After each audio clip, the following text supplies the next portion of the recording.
Madame, Monsieur, bonsoir. Une tornade a touché tôt ce matin l'île d'Ouate dans le Morbihan. Un jeune homme a été tué. 317 personnes ont dû être évacuées par bateau vers le continent. C'est une première en Europe. La Grande-Bretagne autorise un clonage d'embryons humains à des fins thérapeutiques, une technique interdite dans notre pays. En France, près d'un quart des infractions au code de la route sont commises par des automobilistes étrangers. Le problème, c'est qu'il est difficile de faire appliquer les sanctions. À 3 jours des JO, l'équipe de France d'athlétisme touchée par des blessures en série. Marc Raquil déclare forfait. Eunice Barber reporte sa décision à lundi.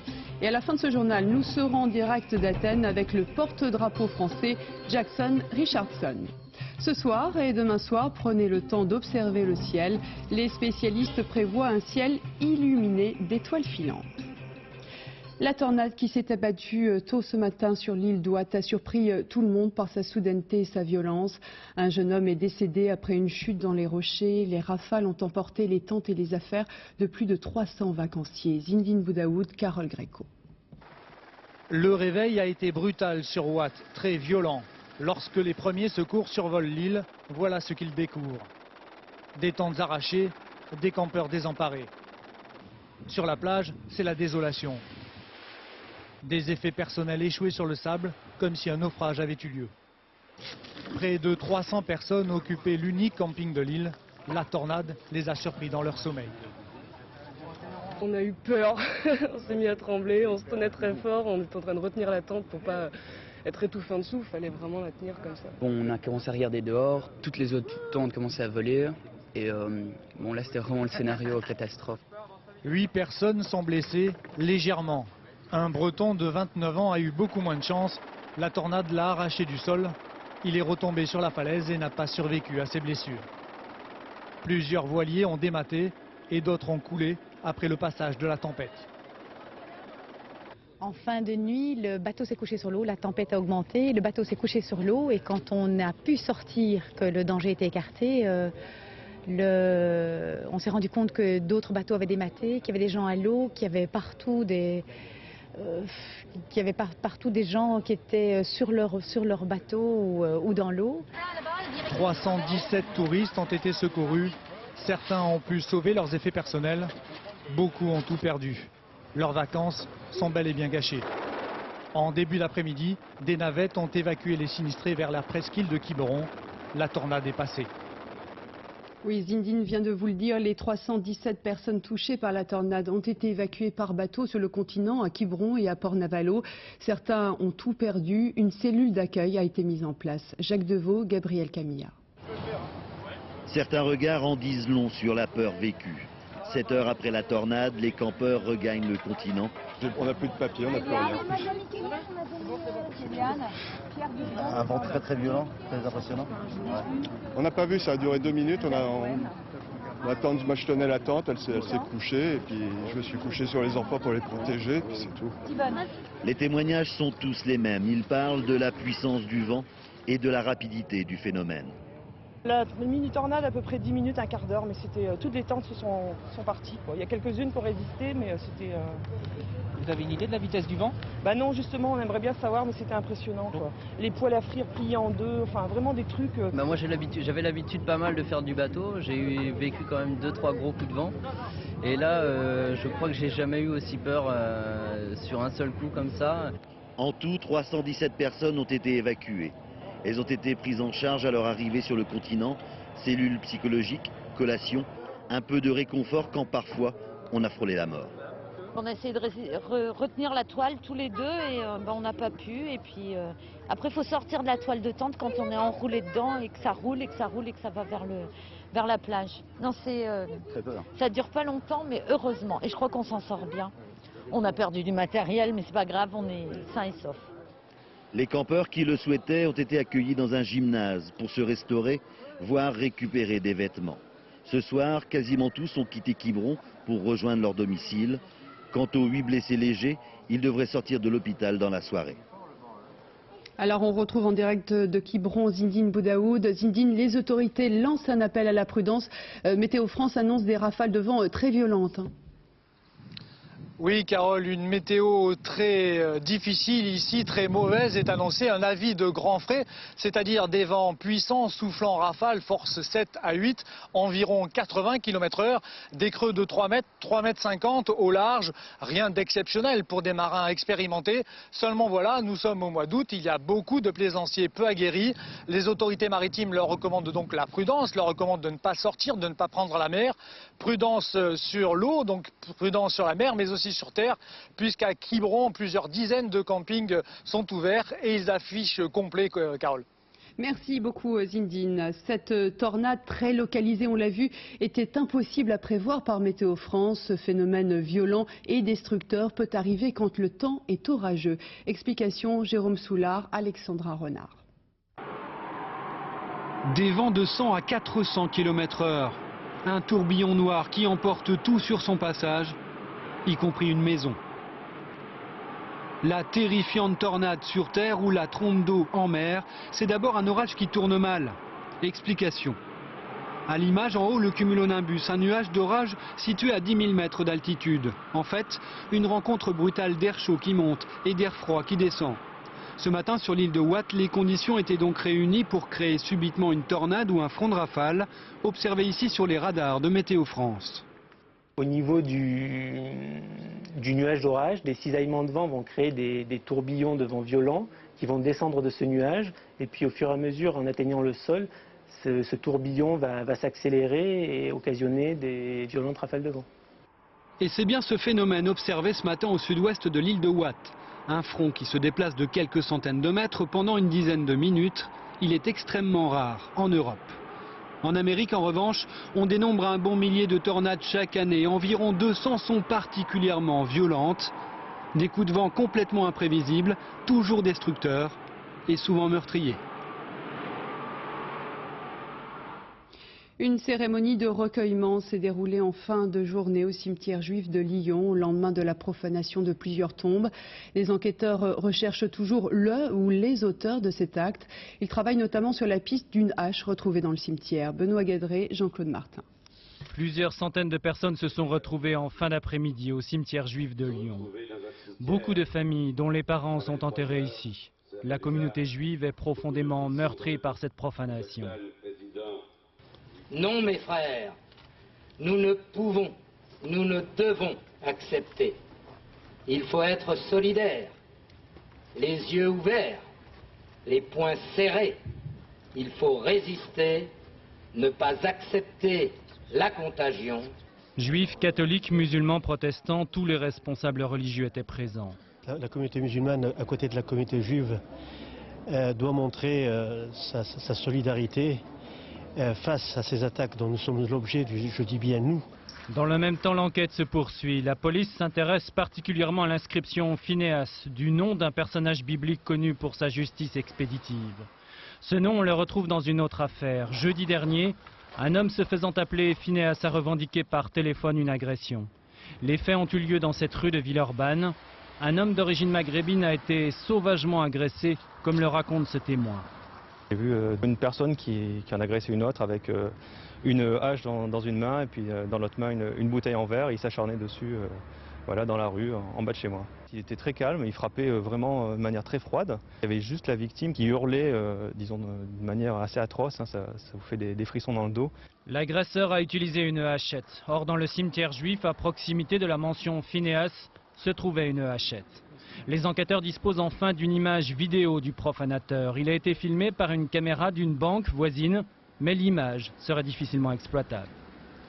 La Cour administrative d'appel de Paris a confirmé la réintégration de 2 élèves du lycée Montaigne à Paris. Ils avaient été renvoyés l'hiver dernier pour des propos antisémites. L'éducation nationale n'a fait aucun commentaire. Quant à SOS Racisme, il dénonce, je cite, un dévoiement de la justice. Aujourd'hui, Jean-Paul II a fait une référence à son prochain voyage à Lourdes lors d'une déclaration faite dans sa résidence d'été de Castel Gandolfo. Le Saint-Père considère, je cite, comme un don spécial de la Providence de pouvoir effectuer ce 2e pèlerinage. Le premier avait eu lieu en 1983. Et en attendant l'arrivée de Jean-Paul II, la ville se prépare avec un imposant dispositif de sécurité. 2700 policiers et gendarmes épaulés par l'armée seront mobilisés dans un rayon de 50 km autour de Lourdes. Sur ces derniers préparatifs, le reportage de Dorothée Cochard et Frédéric Bonne. La voiture du pape à bord d'un avion militaire, c'est le moyen le plus sûr pour acheminer la fameuse Papa Mobile. Sorti sous l'attention du service de protection des hautes personnalités, le terrain a été préparé. Quelques minutes plus tôt, les gendarmes commençaient un travail de repérage visuel, un début. 4 escadrons de gendarmerie mobile vont arriver d'ici quelques heures sur la région, ainsi que des personnels réservistes de la gendarmerie, environ une cinquantaine, qui vont donc participer au dispositif. Jusqu'à dimanche, l'espace aérien est particulièrement réglementé. Sauf exception, ces petits avions de tourisme n'auront désormais plus accès à l'aérodrome. Les commerciaux prévus sont acceptés, ainsi que tout avion militaire qui fait partie de la sécurité prévue pour le pape sont acceptés dans cette zone. D'autres aéronefs volants sont interdits. Concrètement, la ville de Lourdes et sa proche banlieue ici en rouge sont strictement interdites de survol. Autour, dans une zone qui correspond approximativement au sud des départements des Hautes-Pyrénées, tout aéronef sans autorisation spéciale aura affaire aux militaires. Depuis une dizaine de jours, l'armée de l'air a installé une base mobile à quelques kilomètres de Lourdes. Ici, 5 à 6 hélicoptères seront opérationnels, un tireur d'élite prêt à faire feu dans chacun.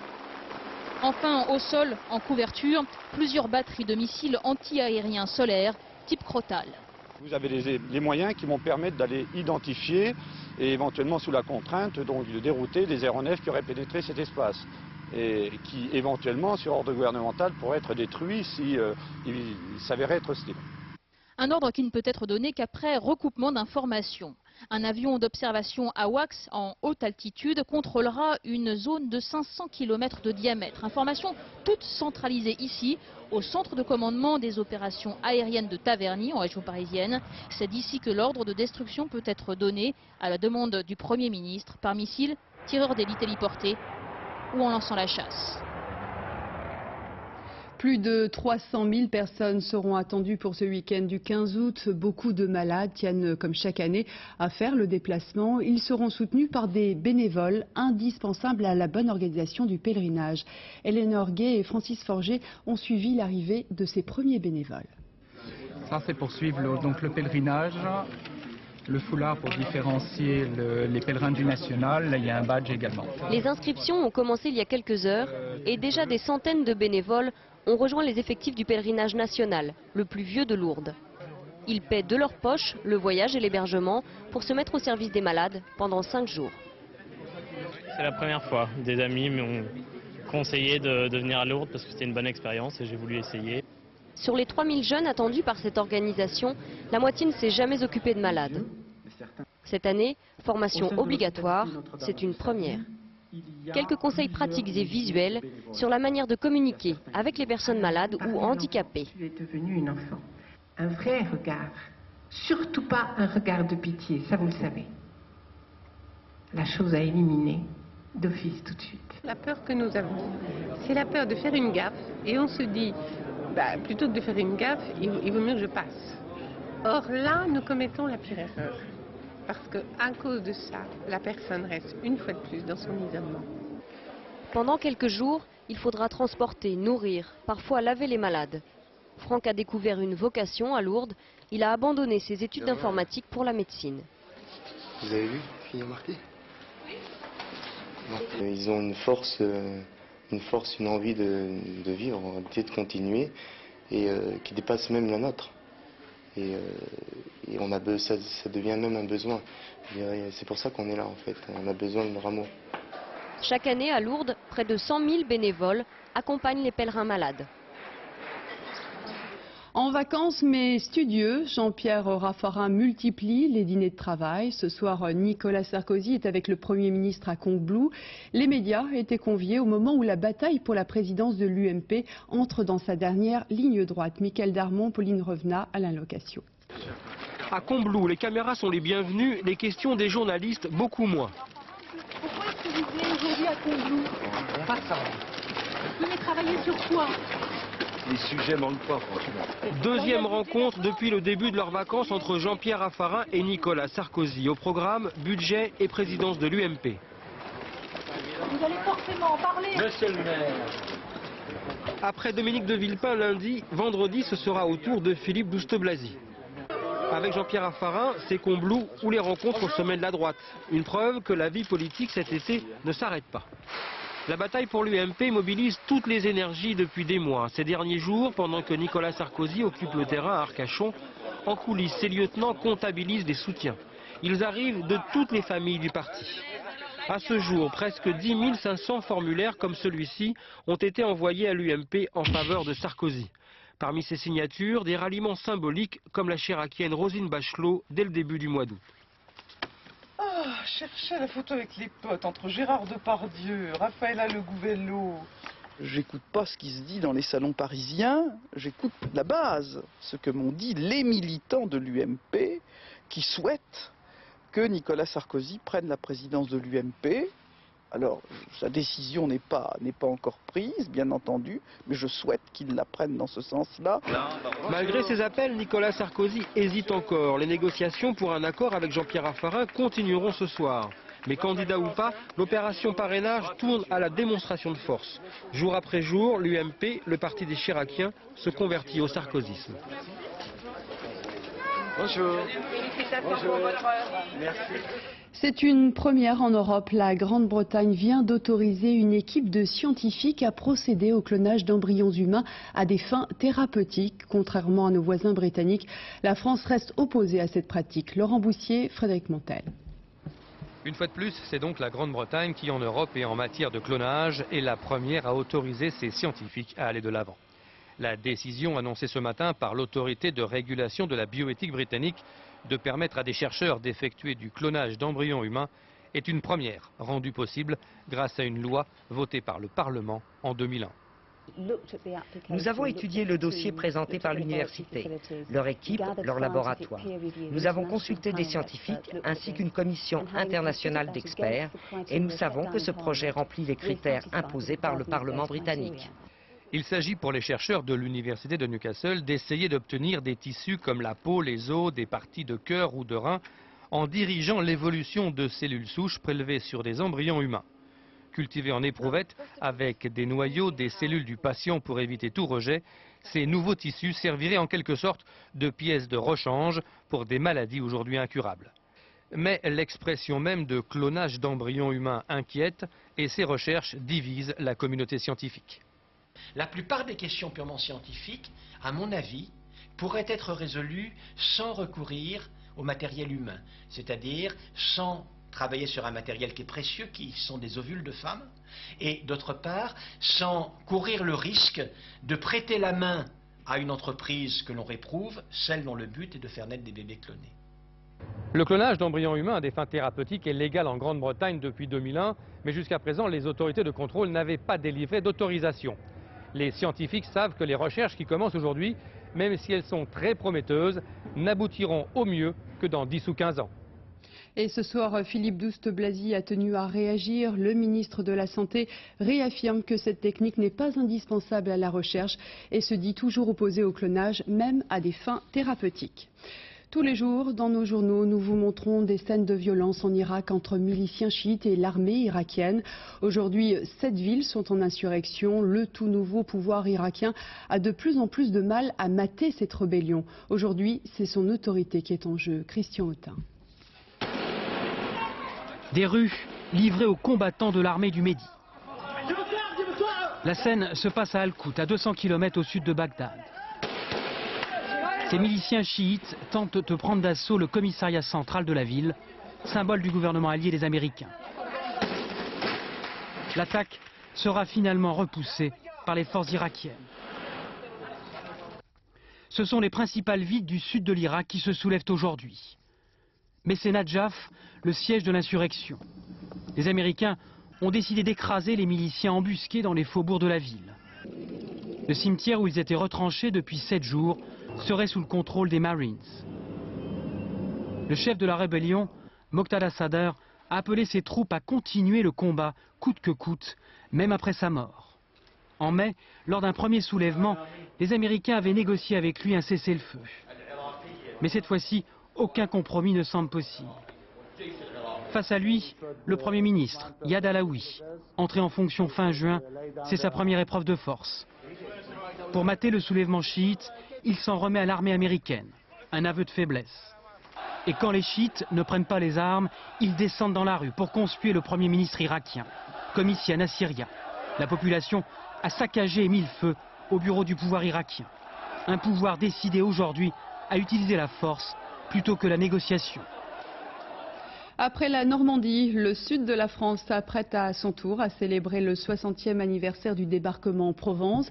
Et ce matin, les premiers vétérans sont arrivés à Toulon. Ils participeront à la revue navale organisée dimanche en présence de Jacques Chirac et de 16 chefs d'État et de gouvernement.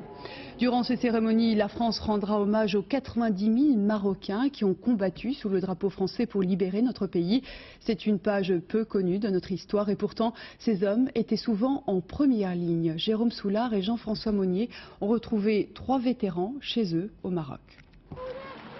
60 ans après, ils sont la fierté du Maroc. Mouloud, Moussik et Mohamed ont libéré l'Afrique en 42, puis vient la Corse et l'Italie en 43. En août 44, ils avaient 20 ans et sur les plages de Provence, les goumiers marocains étaient une fois encore en première ligne. Les tabors marocains participent à l'action et se lancent à l'assaut des hauteurs. Les positions les plus dures, les pitons les plus abrupts ne leur faisaient pas peur. Agiles comme des chats, ils atteignaient et délogeaient l'ennemi malgré ses retranchements, lui enlevaient ses armes.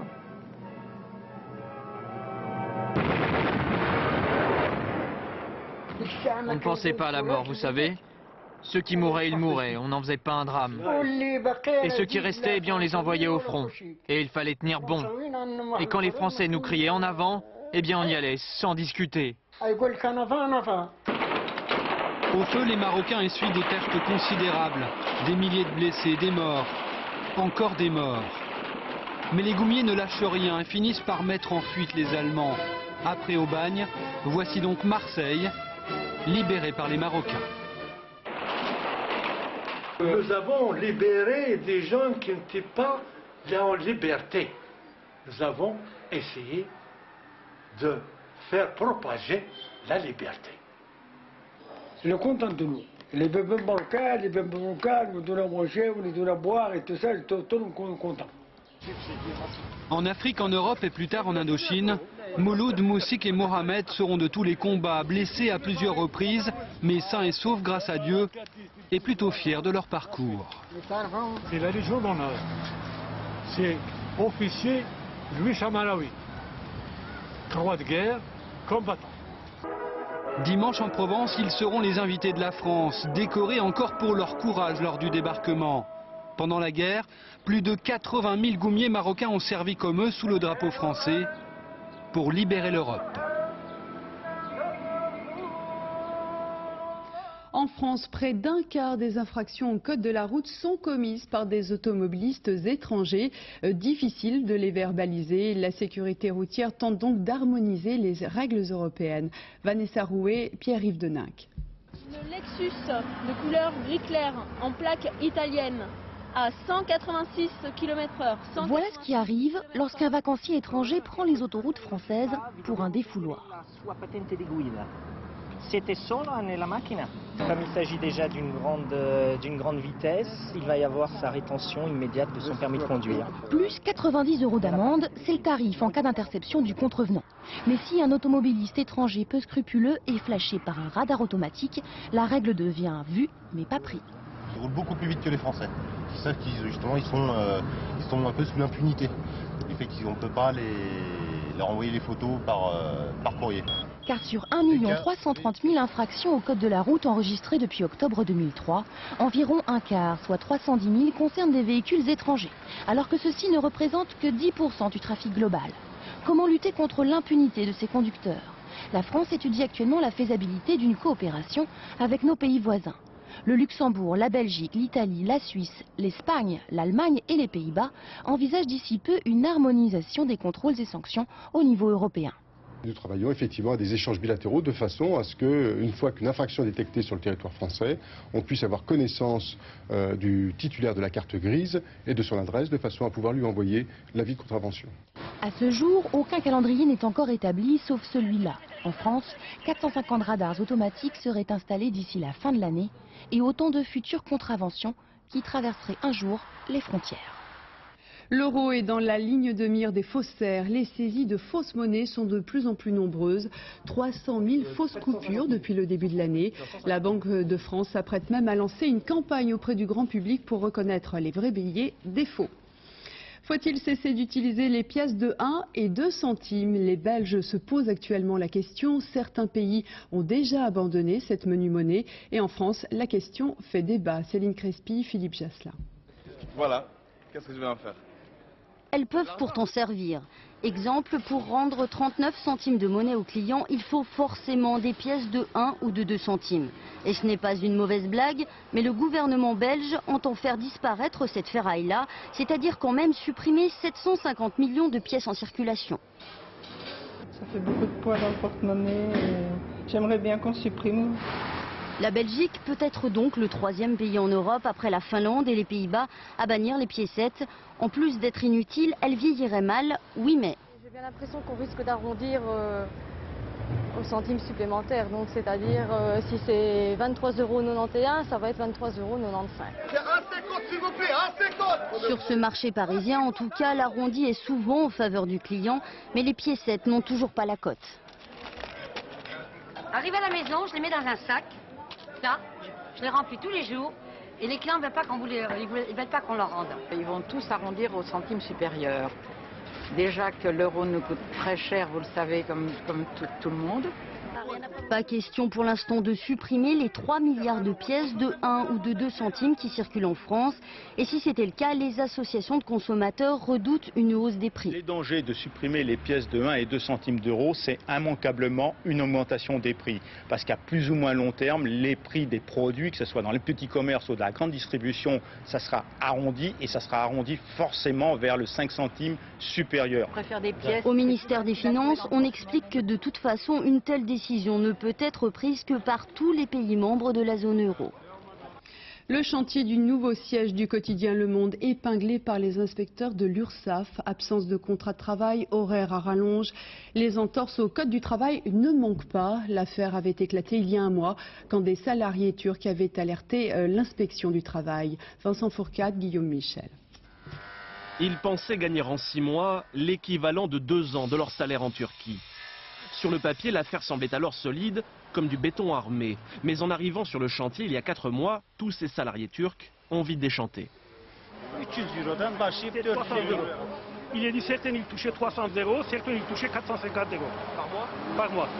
450 € au mieux par mois, nous sommes bien loin des 1400 € que leur aurait promis leur employeur turc. Un salaire au rabais pour une semaine de travail à rallonge. Les horaires de travail, ça allait de 12 h à 14 h par jour, du lundi au samedi, bafouant toutes les législations du travail.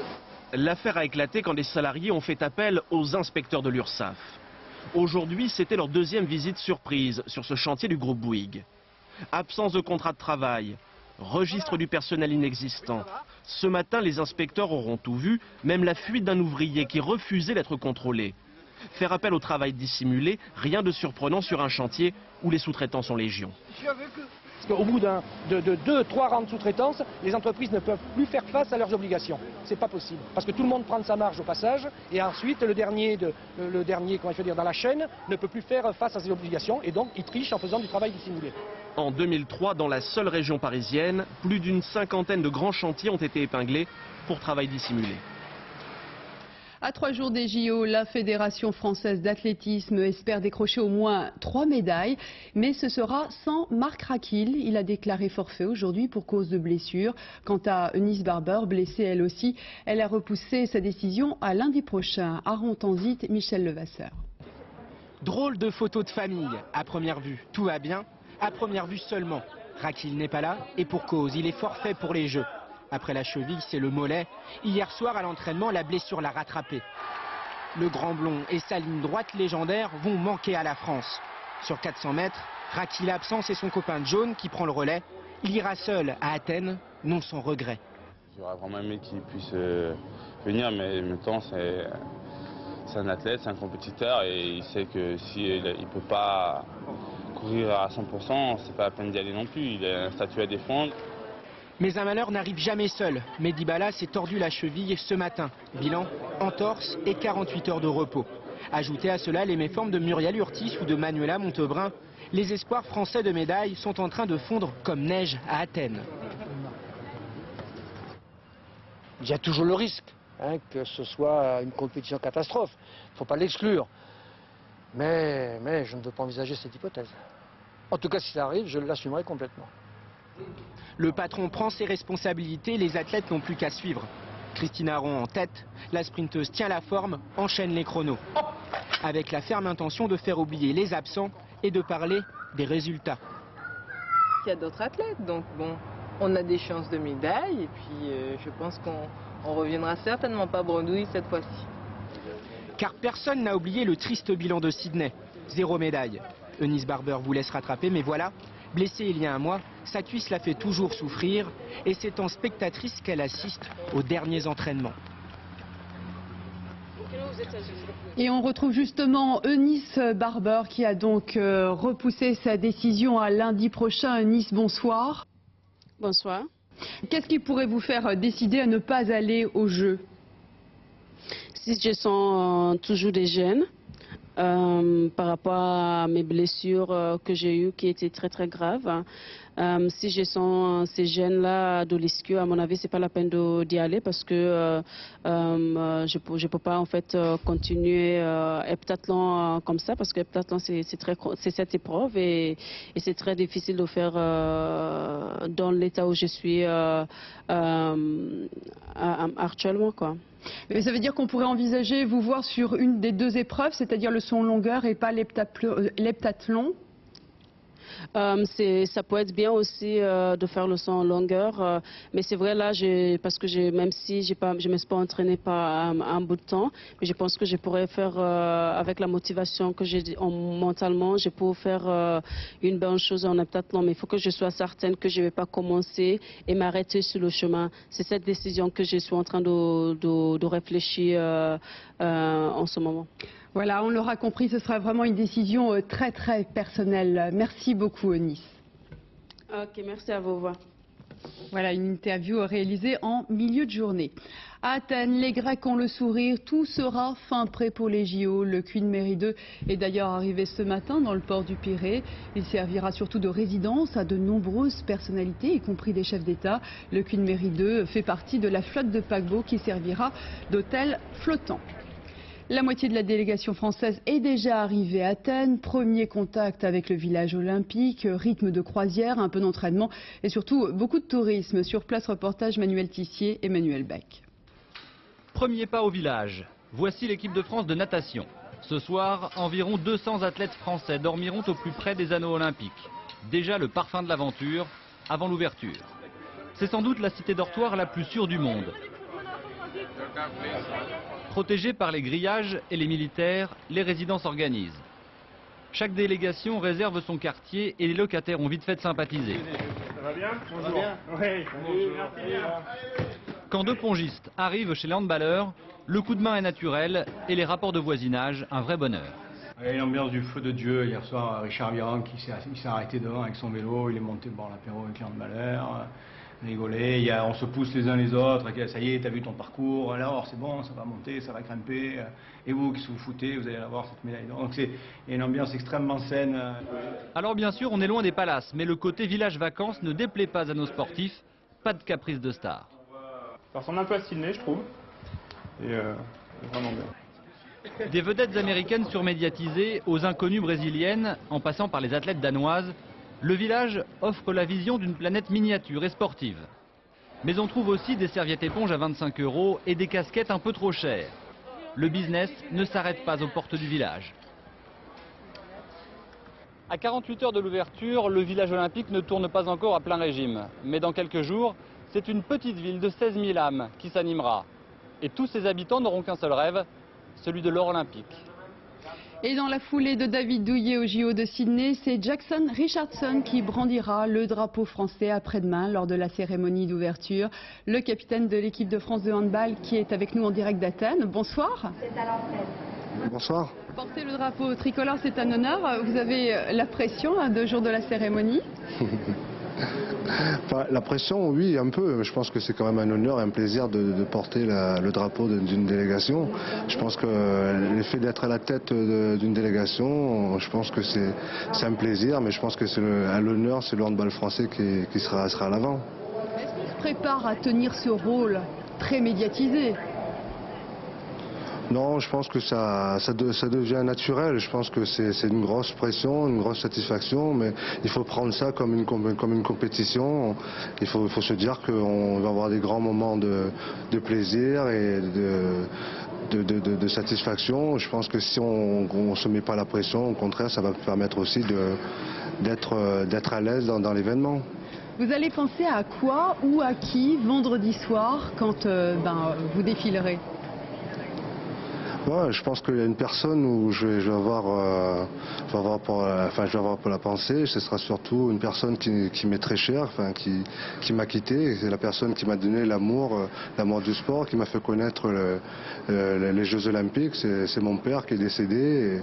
Et je pense que le jour où je vais rentrer sur le stade, je pense que je vais avoir une pensée pour lui. J'aurai les yeux visés vers le ciel pour le remercier de m'avoir donné la possibilité et surtout la possibilité le respect de l'être humain et le respect de soi-même, quoi. Alors David Douillet, qui avait porté le drapeau français à Sydney, avait décroché une médaille d'or. C'est un bon présage pour vous et pour l'équipe de France de handball? Ouais, je pense que le jour où j'ai eu la proposition d'être le porte-drapeau, pendant tous les Jeux Olympiques, j'ai eu la chance d'y participer et tous les porte-drapeaux ont été médaillés d'or. Alors je pense que si le fait de porter le drapeau, ça porte chance, alors c'est pour ça que j'ai accepté doublement. Merci beaucoup Jackson Richardson et on vous donne rendez-vous un vendredi soir sur France 2 puisque notre chaîne retransmettra en intégralité la cérémonie d'ouverture des JO. En attendant vendredi, vous pouvez profiter des 2 prochaines soirées pour admirer le ciel. Les spécialistes prévoient le passage de 200 étoiles filantes par heure. Isabelle Quintard, Éric Delagneau. Les îles sanguinaires d'Ajaccio en Corse. À 3 km de là, une poignée de passionnés se préparent. Allongés, ils attendent après le ciel. Ah oui, regarde, il y en a une au-dessus. Les 3 belles. Oh, étoile filante, pardon. Hein. Ça lui fait 4. C'est la 4e. Voilà ce qu'ils veulent. Des étoiles filantes plein la tête. Et hier soir, elles étaient au rendez-vous avec les explications en prime. À un certain moment de l'année, l'orbite de la Terre va traverser ce qu'on appelle la chevelure de traîne d'une comète. Et ce sont ces poussières qui, en rentrant en contact avec les couches denses de l'atmosphère, vont provoquer le phénomène lumineux connu sous le nom de étoile filante. Dans ce club d'astronomie d'Île-de-France, on se prépare aussi. Durant 4 jours, une pluie d'étoiles filantes traversera le ciel. Pour les voir, nul besoin d'être un astronome émérite. Il faut juste savoir écarquiller les yeux au bon moment. En plus, il est stable, sinon la première chose, c'est de se mettre à l'écart de l'éclairage public, de la pollution lumineuse des villes, et de prendre une carte du ciel et de regarder en direction de la constellation de Persée, puisqu'on appelle ce phénomène les Perséides. Donc viser le nord-est, la constellation de Persée. Entre 1h et 2h du matin, voilà l'heure idéale. D'autant que cette année, la Lune ne sera pas là pour jouer les troubles fêtes. Et si vous avez un peu de chance, vous pourrez voir jusqu'à 200 étoiles filantes par heure. Après, il n'y aura plus qu'à faire un vœu et espérer. En 19 ans d'existence, le festival de rue d'Aurillac a rencontré un tel succès que les organisateurs ont décidé de commencer les festivités bien avant la date officielle.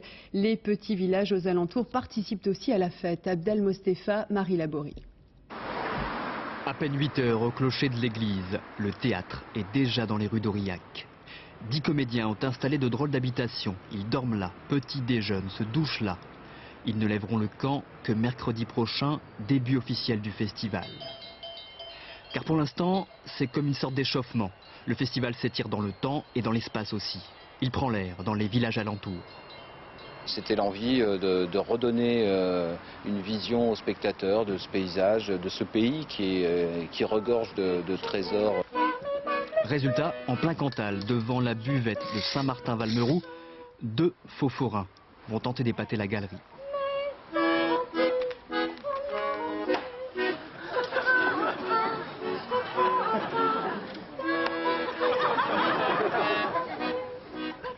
Et quand ces comédiens parcourent le Cantal avec leur caravane, ils espèrent bien toucher un autre public. Bien que là, il y a quand même des gens qui soient habitués au Festival d'Aurillac parce qu'on est à côté, il y a quand même beaucoup de gens du village qui sont un peu éduqués chaque année à voir des spectacles. Mais c'est encore, au début, ils sont encore un peu soupçonneux, ils se demandent ce qu'on va leur présenter.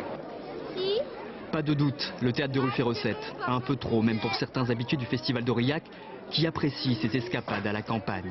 C'est la folie pendant le festival? Ah oui, oui, c'est les spectacles qui de bouche à oreille marchent très bien, et au bout du deuxième jour, il y a des spectacles qu'il faut pratiquement faire 2 heures avant, alors donc ça devient très compliqué, quoi.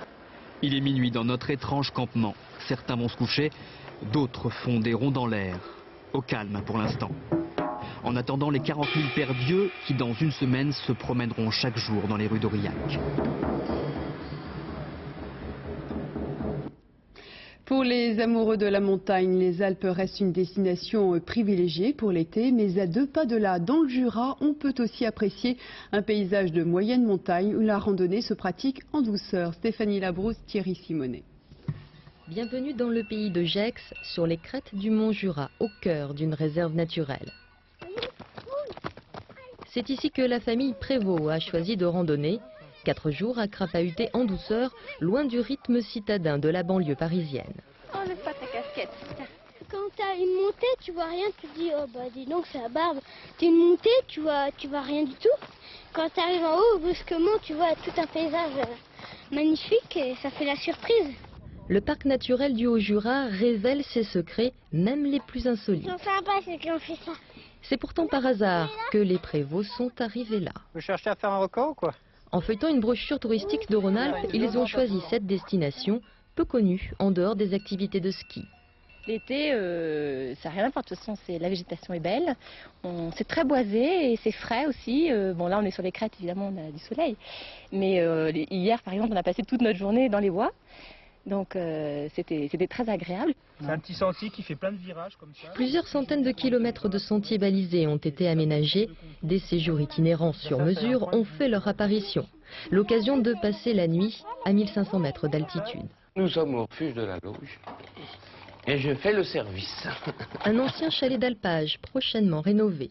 Confort et convivialité, des ingrédients pour encourager une fréquentation estivale trop aléatoire. On a besoin de la clientèle touristique d'été pour conserver à nos villages une vie, que sinon les commerces vont disparaître. Et puis il y aura pendant 2 mois l'hiver des commerçants qui vont changer tous les ans, qui vont venir de la ville. On fera tout pour que ça n'arrive pas. Le côté intimiste des lieux est pourtant un atout indéniable de ceux qui ont conquis la famille Prévost. On ne souhaite pas quelque chose de... Il y a trop de monde. Et puis anonyme finalement. Donc oui, le fait que ce soit petit, accueillant avec le sourire, bon, puis la nourriture ça aide. L'histoire ne dira pas si les lynx et grands tétras de la région ont peuplé les rêves des enfants. Demain, fin du périple, les vacances s'achèveront dans d'autres contrées.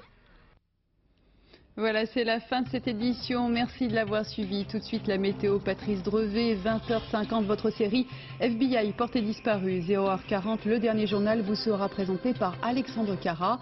Dès 6h30 télématin, dans les 4 vérités, Jean-Paul Chapelle recevra Jean-Paul Huchon, président de la région Île-de-France. Et on se quitte sur ces images du départ de la 4e et dernière étape de la solitaire du Figaro. Les 52 skippers sont partis ce matin de Riron, en Espagne. Les premiers sont attendus à Quiberon demain en fin de matinée. Excellente soirée sur France 2. À demain, 20h.